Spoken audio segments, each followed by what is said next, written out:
साथियों, अभी हम लोग उपस्थित हैं एग्जाम टूर चैनल पर और आपसे बता दें, आप देखे होइएगा अतुल सर के द्वारा यानी बीपीएससी चेयरमैन सर के द्वारा एक अपने ट्विटर हैंडल पर बताया गया कि इस कारण से आपका रिजल्ट प्रभावित हुआ है। यानी कि प्रभावित कहने का अर्थ हुआ कि जो अभ्यर्थी लगातार आरोप लगा रहे थे कि मेरा अंक ज्यादा होने के बावजूद भी रिजल्ट नहीं हुआ है, कैटेगरी वाले अभ्यर्थी बोल रहे थे कि मेरा सीट बच गया है, खाली रह गया है, फिर भी मेरा कट ऑफ से बहुत अधिक अंक है, यानी कि मिनिमम क्वालिफाई अंक से ज्यादा है, फिर भी रिजल्ट नहीं हुआ है। बहुत सारे अभ्यर्थी ये आरोप लगा रहे थे कि बीएड वाले का रिजल्ट हुआ है। यानी कि जो भी आपका आरोप था और सर के द्वारा जो जवाब दिया गया उस पर हम चर्चा करेंगे नवीन सर से।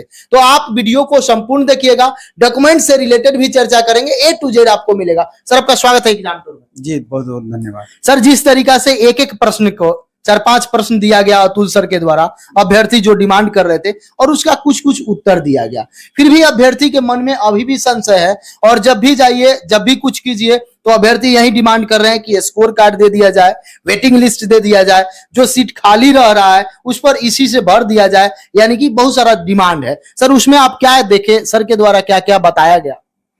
जैसे ये दस्तावेज अभी हम मेरे पास में है जी, और ये सर के द्वारा ही अपलोड किया गया है जी।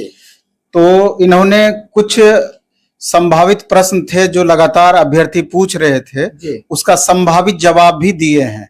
जैसे पहले इस पर हम चर्चा कर देना चाहते हैं, तब विस्तृत चर्चा पर आएंगे। जी।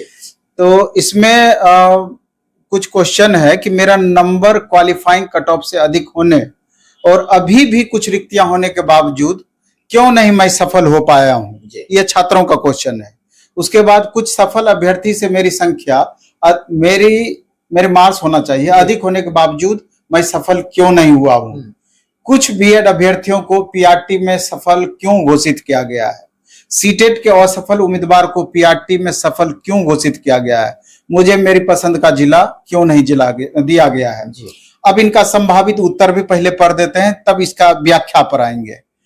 तो सर के द्वारा ये दिया गया, दस्तावेज सत्यापन में 10,000 से अधिक कैंडिडेट को अयोग्य घोषित किया गया है।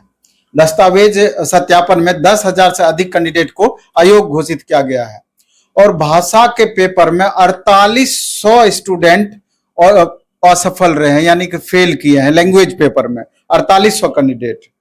और आरक्षण का लाभ नहीं, यदि आवेदन में आपने आरक्षण का लाभ लेने के लिए दावा नहीं किया है और अपेक्षित प्रमाण पत्र नहीं जमा किया गया है तो आरक्षण में लाभ नहीं दिया गया है। यानी मतलब आप टिक भी नहीं किए, कोई प्रमाण पत्र उसका कोई नहीं, तब आपको जनरल में काउंट किया गया है।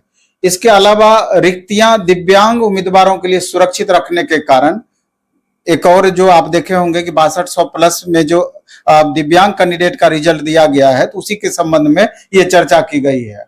और सभी परीक्षा फल सशर्त है, शर्त सहित है। सीटेट में शामिल होने वाले उम्मीदवार जो सीटेट में असफल हो गए उन्हें पीआरटी डीवी के दौरान बाहर किया जाएगा, वेरिफिकेशन के दौरान। लगभग 10,000 बीएड अभ्यर्थी डिप्लोमा धारक भी हैं, ये महत्वपूर्ण क्वेश्चन है, इस पर हम व्याख्या करेंगे। और जिला का आवंटन सभी को अपने ऐच्छिक जिला में देना संभव नहीं था और आवश्यक भी नहीं समझा गया। अब इसके डिटेल पर हम आते हैं।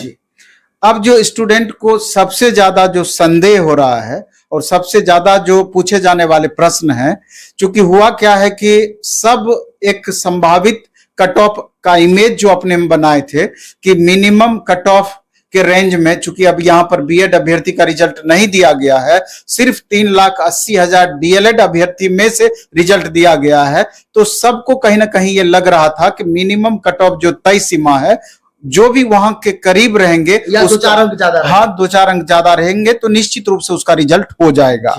और यहां तक कि चेयरमैन साहब पहले भी एक बार चर्चा किए थे कि अगर जरूरत पड़ी 100% सीट भरने के लिए तो अगर 2-3 मार्क्स हमको कम भी करना पड़े कट ऑफ से, वो भी हम करेंगे, लेकिन ऐसा कुछ हुआ नहीं। आप देखेंगे कि कट ऑफ एक निश्चित सीमा से ऊपर रहा, यानी कि एक स्टैंडर्ड उसको माना जा सकता है। और पूरी तरीके से सीट भी नहीं भरा। अगर प्राइमरी पीआरटी की हम बात करें 79,900 वैकेंसी थी और 72,000 समथिंग पोस्ट को भरा गया, तो आखिर लगभग 8,000 सीट क्यों नहीं भरा गया?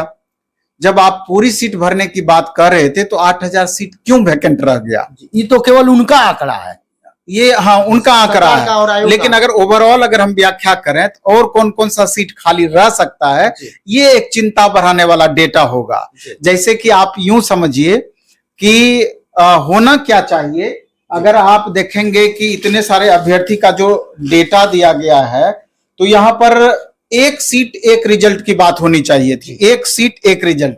लेकिन हुआ क्या, अब जिन अभ्यर्थी का 11th-12th में रिजल्ट आया है, निश्चित रूपेण जब 9th-10th का रिजल्ट जारी किया जाएगा तो कॉमन अभ्यर्थी बहुत होंगे, ये आप भी समझ सकते हैं। और 10,000 ऐसे अभ्यर्थी हैं जिनका दावा खुद चेयरमैन सर यहां पर कर रहे हैं कि 10,000 ऐसे अभ्यर्थी हैं जो बीएड भी किए हैं, डीएलएड भी किए हैं, और डीएलएड के आधार पर उनका रिजल्ट दिया गया है। 10,000 ऐसे अभ्यर्थी हैं।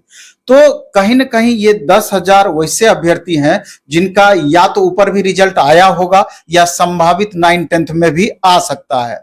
इसके अलावा एक बात और है कि नियोजित टीचर को जो बहाली किया गया है, आखिर एक इस बेरोजगार सीट पर आप क्यों उनकी बहाली किए हैं? उनको अपने सीट पर उसी तरह बहाल होना सीट चाहिए पर था, देते। हाँ अपने सीट पर समायोजन उसका करना चाहिए था। तो और ऐसे टीचर खास करके 9th-10th 11th-12th में हमको लगता है कि मोर देन 60-70% होगा नियोजित टीचर। 11th-12th में तो 90%। 90% 11th-12th में ये डेटा है। आप यूं समझिए कि एक तरीके से अभी आपको बताया जा रहा है सरकार के द्वारा, बीपीएससी आयोग के द्वारा, चेयरमैन सर के द्वारा, शिक्षा विभाग के द्वारा कि 48,137 सीट आपका वैकेंट हुआ। ओवरऑल 1,70,000 में से 48,137। लेकिन अगर जितनी बातों पर हमने चर्चा किया है तो वास्तविक रूप से देखें तो इसके अलावा एक डेटा और छूट रहा है कि आपने जो सीटेट अभ्यर्थी अपेयरिंग वाले को जो मौका दिया, बीएड डीएलएड अभ्यर्थी को जो मौका दिया, 10,000 ऐसे अभ्यर्थी हैं जिनका कि 1 to 5 में रिजल्ट आ गया, सीटेट फेल कर गए। और आप खुद यहां पर अभी लिख रहे हैं, अभी जो हम पढ़े हैं उसमें खुद आप लिख रहे हैं कि जिस समय वेरिफिकेशन होगा उसको बाहर किया जाएगा। तो अगर वास्तविक रूप से देखा जाए तो 50% सीट ये खाली रहना है, 50% सीट नहीं। आप डाटा देखिए सर, तो ये कहा जा सकता है, इतना नोटिस दिया गया, अच्छी बात है। अतुल सर बहुत अच्छा है, अभ्यर्थी का आवाज सुनते हैं, उसके बारे में कुछ लिखते हैं, अभ्यर्थी को भी थोड़ा सा लगता है। तो ये क्यों नहीं कोई सरकार हो या सर हो या कोई भी हो, बोल दे कि जो सीट खाली रहेगा हम फिर से दे देंगे। अभ्यर्थी का केवल यही डिमांड है। अतुल सर बहुत अच्छे हैं जी। लेकिन इतने अच्छाई से डेटा का ही खेला हुआ है, इसमें अतुल सर को दोषी नहीं मानते हैं, इसलिए कि बीपीएससी का एक लिमिट है।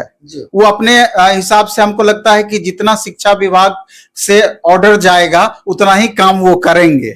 ये सर ये भी हो सकता है कि सरकार के पास ये समझा जाए कि पुराने ही पैसा में, पुराने ही वेतन में नियोजित से ही काम चला लिया जाए। ये भी बहुत बड़ा मेन यही बात है कि सरकार का बिना पैसा खर्च किए हुए उसी पैसे में ये डेटा भी अपना दिखा दिए कि हम इतनी बहाली किए और काम भी चल रहा है। दोनों बातें, काम भी चल रहा है। अब सवाल ये उठता है, आप देखे होंगे कि पेपर में भी, न्यूज पेपर में भी, कि जितनी भी सीटें वैकेंट रह जाएंगी अगली वैकेंसी में ऐड कर दिया जाएगा। इस वैकेंसी से क्यों नहीं? हाँ, सवाल यही उठता है कि जो अभ्यर्थी यहाँ दावेदार थे तो क्या वैसे अभ्यर्थी हैं जो कि क्वालिफाई भी नहीं कर पाए हैं, जबकि आप तो दावा यहां तक ठोके थे कि 3-4 मार्क्स हमको कम भी करना पड़ेगा, हम कर देंगे। क्या वैसा करने के बावजूद सीट आपका बचा हुआ रह जा रहा है?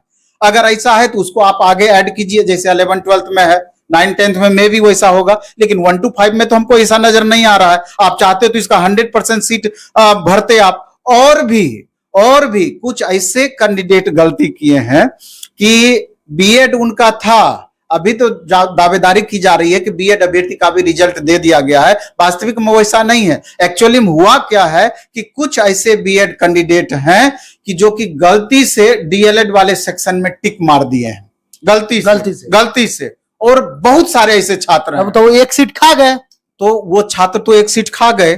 तो इसका उपाय क्यों नहीं, आप जो इतना सॉफ्टवेयर डेवलपमेंट की बात कर रहे हैं, इतना टेक्नोलॉजी का यूज किए हैं, तो क्यों नहीं टेक्नोलॉजी से पहले ही उस बच्चे को रोक दिया गया, या अभी भी छांट कर रिजल्ट दे दिया जाए, या अभी भी छांट करके आप वेटिंग का प्रावधान कर दीजिए। तो वेटिंग तो 110% होना ही चाहिए, और यही चीज रेलवे एनटीपीसी में भी हुआ था। यही सेम यही, हाँ, एक सीट एक पद की बातें हुआ उस समय भी चल रही थी, जिसको लेकर के इतना बड़ा हंगामा हुआ। बाद में सरकार को माननी पड़ी, झुकनी पड़ी, और उस हिसाब से व्यवस्था को कायम करना पड़ा। मतलब एक तरीका से देखा जाए तो केवल और केवल डाटा का खेल है। हमारे समझ से तो अगर जो भी स्टूडेंट देख रहे होंगे उनको भी ये बातें अब अच्छे से समझ में आ रही होगी, तो निश्चित रूपेण बिहार सरकार को, शिक्षा विभाग को वेटिंग का प्रावधान करके जो भी इसमें सीट बच जा रही है, जितना अधिक से अधिक समायोजन कर सकते हैं इसी वैकेंसी के बच्चे से, ऐसा करना चाहिए। ना कि 70,000 वैकेंसी में फिर प्लस करके 1.5 लाख दिखा दिए, 3 लाख बहाली हो गया। 3 लाख बहाली हो गया, ऐसा नहीं। मेरे ख्याल से सारांश सारी बातों का यही है। जो अभ्यर्थी देख रहे हैं, जो भी शिक्षक अभ्यर्थी, हम लोग जो चर्चा किए, नवीन सर जो डेटा बताए, आपका अनुमान क्या है? आप इसमें क्या सोच रहे हैं? क्या इसमें सच्चाई है? आप क्या उम्मीद करते हैं? और आप भी कोई डाटा जानते हो, आपके आसपास भी कोई ऐसे अभ्यर्थी हो जो मिनिमम क्वालिफाई से कुछ अंक ज्यादा हो, उनका रिजल्ट हुआ हो? एक सर, मैं जब बीपीएससी ऑफिस गया था तो वहां ऐसे 2 विद्यार्थी मिले, महिला विद्यार्थी, 2 बहन है, फादर्स नेम सेम है, माता पिता सब कुछ सेम है, कास्ट सेम है, सब कुछ सेम है, लेकिन उसमें एक का 44 अंक, दूसरा का भी 44 अंक, लेकिन एक का बड़ी बहन का रिजल्ट है, छोटी बहन का रिजल्ट नहीं। ये क्या हो सकता है सर? वो लोग बहुत नहीं, ये असंभावित तब होता है, जैसे कि बीपीएससी के बारे में तो हमको थोड़ा कम नॉलेज है बनिस्पत, जैसे कि रेलवे वगैरह तो हम शुरू से कराते रह रहे हैं, तो वहां का थोड़ा ज्यादा नॉलेज है। अगर उसके आधार पर तर्क हम दें तो रूल होता है कि जब 2 स्टूडेंट का कट ऑफ सिमिलर हो जाता है और लेना हमको एक ही स्टूडेंट को, सीट खाली है, सीट खाली है, अब तो यहाँ सीट खाली है, लेकिन वैसी परिस्थिति की बात कर रहे हैं कि लेना एक ही को होता है, तो वैसी परिस्थिति में अधिक एज वाले को वरीयता दिया जाता है। लेकिन यहां से वैसा कोई कंडीशन हमको दिखता नहीं है, क्योंकि इतना सारा सीट पहले से खाली है, तो ये चीज हमको समझ से परे है। मतलब जब से रिजल्ट आया है कुछ ना कुछ झोल इसमें लग रहा है, जिस तरह अभ्यर्थी आरोप लगा रहे हैं। जब से रिजल्ट नहीं, जब से ये वैकेंसी आई है तभी से ये झोल कंटिन्यू है।